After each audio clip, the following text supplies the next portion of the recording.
Hi, welcome to the podcast by Dr. Sushma Singh. Let us start conversation on Unit 4 Thinkers on Education, and our thinker is Antonio Gramsci, 1891 to 1937. Antonio Gramsci was born in the region of Sardinia, Italy. He joined the university for higher studies in Turin, from which he had to withdraw later because to serve severe health problems and want of money. Turin was the hub of growth and development of industry, hence also of the Italian working class. For this reason, Gramsci witnessed the first industrial and economic development of Italy from close quarters early in life. His political and educational career began with the position of journalist and theatre reporter during the First World War. After the war, he launched two journals, Ordine Novo and Unita, with the sole purpose of educating the new working class that had emerged as fallout of industrialization and the war. Under the new fascist government, the Italian school system was reframed in the year 1923. This time the emphasis was on perceived dichotomy between the preparation for work entailing technical and vocational training and preparation for spiritual development and political leadership entailing inculcation of cultural and scientific temper. Gramsci did not agree with this kind of dualism, nor did he commit himself to accepting that science and technology afforded a solution to human problems or that intellectual and cultural affairs were independent of economic and political concerns. He proposed the idea of professional culture to refer to the new technical and vocational preparation needed by manpower, from the skilled workers to the manager, to control and to lead industrial development, as well as the society which this development is inevitably generates. When the fascist regime gripped Italy between 1923 and 1943 and Mussolini dissolved the Italian parliament, Gramsci, who was a member of parliament and secretary of the Italian Communist Party, was jailed. It is interesting to note that in the period of confinement, Gramsci planned to explore the relationship between education and politics under the broader framework of hegemony. His writing letters from prison and prison notebooks remain the major source from which the several ideas on education and state have been developed by later thinkers. The core idea of Gramsci's writing was the role of the intellectual in society. For example, providing technical and political leadership to a group which is in a dominant position or is near it. According to him, each person is an intellectual, but not all the people perform the role of an intellectual in society.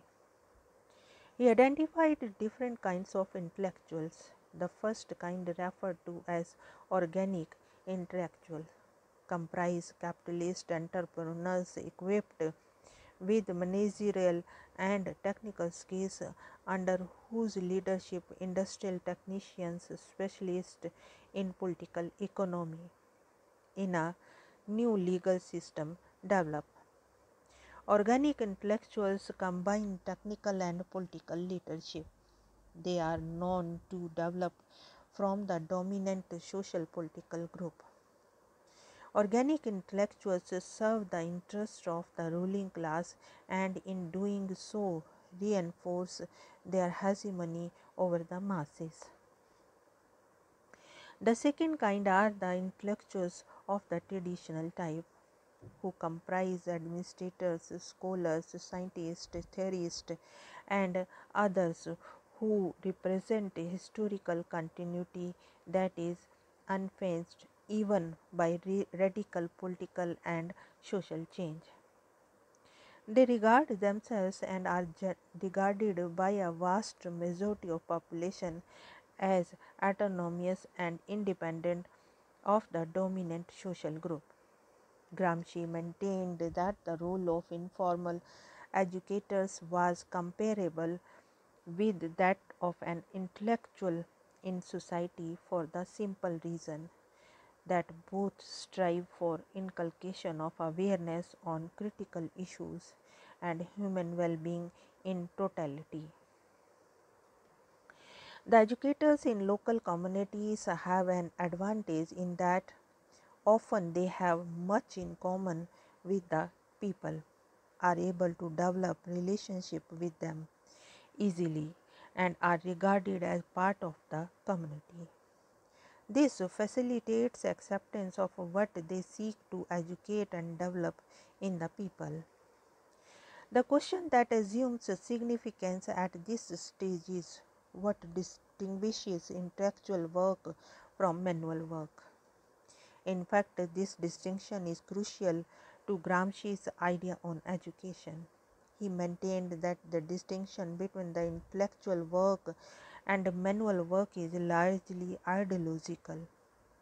Classical education, catering to the pursuits of the dominant classes, raised individuals given to undertaking intellectual work, while vocational technical education for the working classes raised individuals given to performing manual labors. Gramsci rejected the dichotomy outright. He advocated that there was no human activity from which intellectual activity would be pulled out completely. This is to say that intellectual activity pervades all the actions of human beings. He, however, added that new intellectuals belonging to the working class needed to participate in practical life actively and develop socialist consciousness that could effectively counter hegemony. In his word, the mode of being the new intellectual can no longer consist of eloquence but in active participation in practical life as constructor, organizer, permanent persuader, and not just a simple orator. From technique as science and to the humanistic conception in history, without which one remains specialized and does not become directive. The social division between intellectual and manual work seems to be reflected in classical and technical education, respectively. The real division is, however, between directive and subaltern rules in society. Notwithstanding the nature of the job, that is, whether it is intellectual or manual. In a strict sense, the basis of the new type of intellectual should be technical education that was closely bound to industrial labor, even of the most unskilled kind. One implication of this assertion is the understanding of close links between the school and work, and between technical and humanistic education. The new type of intellectual may easily be identified among administrators and managers of industry and services. In upper rungs of state administration, central and local bureaucracy within the teaching profession, and the growing sector of vocational and occupational training. Traditional academic intellectuals still seem to be opinion leaders through which whom political and cultural operations are affected.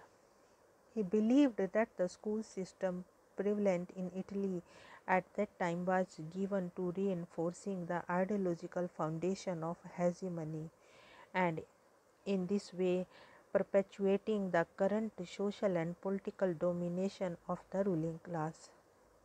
He critiqued the increasing specialization afforded in the Italian school system and proposed a more comprehensive form of education. Gramsci felt that it would be appropriate to develop a school system that would be committed to the imparting common basic education, balancing an inculcation of capacity for working manually and the capacity of intellectual work. This would prepare the students adequately to engage in productive work or pursue education in specialized school. He explained that modernizing education should chiefly consist of creating a simple type of formative school, primary or secondary, which would take the children up to the threshold of their choice of job, forming them during this time as a person equipped with the faculty capable of thinking, studying and ruling or controlling those who rule. In order that this type of school achieves its objectives, it was important that it relates with the daily lives of the people so that more and more students participate in it with vigor. The student had to be an active participant and not a passive recipient in the teaching learning process. Gramsci challenged the notion of the spontaneous development of the child. He maintained that right from the birth, the child is educated to conform to the environment. The school represents only a small part of life. Education, in effect, is the struggle against the basic instinct, that is, those related with biological functions, and against nature to dominate it and create the actual human being. He used the term conformity to refer to the instrument for interpretation of those processes through which the people follow the tradition and adhere to the rules. Education therefore consists of a struggle for one or the other type of conformity. For example, socialization, proposed or imposed within a society. Monasta sums up Gramsci's basic approach to education in the following words. Finally, as far as the visible education system is concerned, Gramsci approach does not mean that the school and university education are irrelevant within the strategy of educating for critical thought.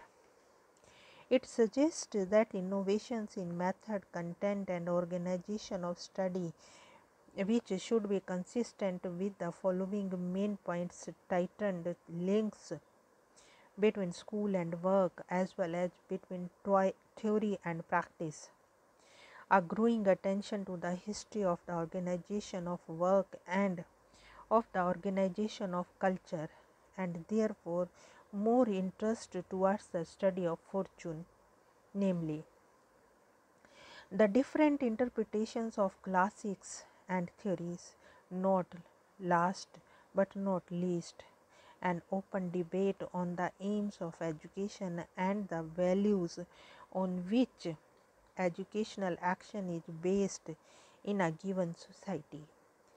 Education has to be set free from the clutches of both conformity and hegemony so that children who undergo it are able to achieve personal independence. Here we wind up this conversation, and thank you so much for choosing this podcast.